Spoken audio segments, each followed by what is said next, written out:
Henrico County leaders will consider an ordinance that would restrict where people could carry firearms in the county.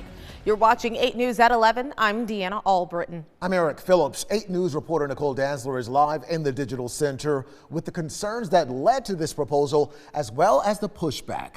Nicole. Yeah, Eric, Deanna, crowds of people showed up at tonight's meeting to speak during the public hearing, but the proposed ordinance was removed from the agenda. After talking to some folks there, people who support the gun ban say the ordinance is needed for public safety, while others say this ban won't make anyone safer.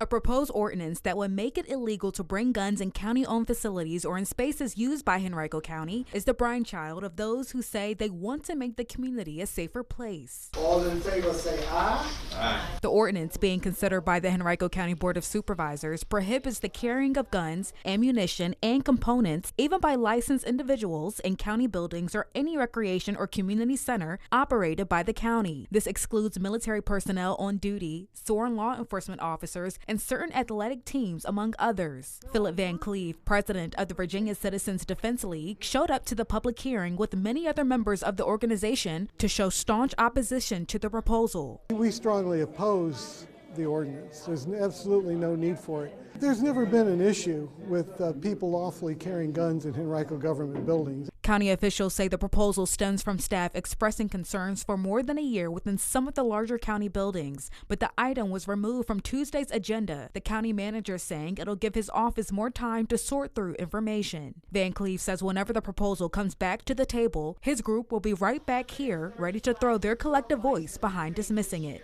Gun-free zones are where over 90% of public mass shootings happen. Because when a bad guy walks in with a gun, he's the only one unless the police happen to be there.